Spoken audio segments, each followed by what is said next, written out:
డయాబెటిస్ని కంట్రోల్లో ఉంచడానికి ఉపయోగపడే ఒక అద్భుతమైన సూపర్ ఫుడ్ మనకు బాగా అందుబాటులో ఉండి మనం పెద్దగా వాడని ఒక ఫ్రూట్ గురించి ఈ వీడియోలో తెలుసుకుందాం. నమస్తే అండి, నేను మీ doctor Sudheer Reddy, wish health lifestyle clinics Hyderabad. మనకు బాగా అందుబాటులో ఉండే ఒక పండు పనస పండు.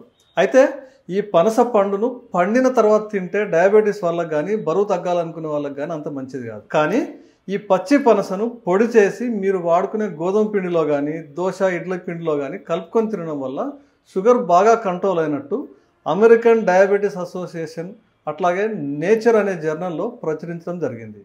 మన ఫుడ్ అమెరికా వాళ్ళు సర్టిఫై చేస్తే కానీ మనం కళ్ళు తెరవట్లేదు. ఈ పచ్చి పనస పండుని పొడి చేసి ప్రతి 250 గ్రాముల గోధుమ పిండికి కేవలం ఒక 30 గ్రాముల పనస పొడి కలిపి చపాతీ చేసుకొని ప్రతిరోజు లంచ్ డిన్నర్లో తీసుకోవడం ద్వారా 90 రోజుల్లోనే బ్లడ్ షుగర్ బాగా తగ్గినట్లు రుజువు చేయబడింది.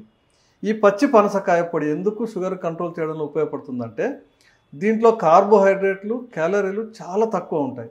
అట్లాగే ఎక్కువ డైటరీ ఫైబర్ ఉండడం వల్ల రక్తంలో షుగర్ పెరిగే గుణాన్ని గ్లైసెమిక్ లోడ్ అంటారు బాగా తగ్గిస్తుంది. అందువల్ల మీ fasting blood sugar post lunch A1C రిపోర్ట్లు బాగా మెరుగవుతాయి. మరి ఈ పనస పండు అంటే దొరుకుతుంది కానీ ఈ పచ్చి పనస పండుని ఎక్కడ తీసుకొచ్చుకునేస్తారని మీకు డౌట్ రావచ్చు. కాదేది ఆన్లైన్కి అనర్హం అన్నట్టు ఈ కాలంలో ఆన్లైన్లో దొరకంది ఏమైనా ఉందా? మరి ఈ సూపర్ ఫుడ్ వాడండి. మీ షుగర్ ఎలా కంట్రోల్ అయిందో కామెంట్ సెక్షన్లో రాయండి. మందులపై ఆధారపడకుండా డయాబెటీస్ని రివర్స్ చేసుకోవాలంటే వెంటనే స్క్రీన్ పైన కనబడే నంబర్కి ఫోన్ చేయండి. డయాబెటీస్ని రివర్స్ చేసుకోండి. మరో వీడియోతో మళ్ళీ కలుద్దాం. నమస్తే.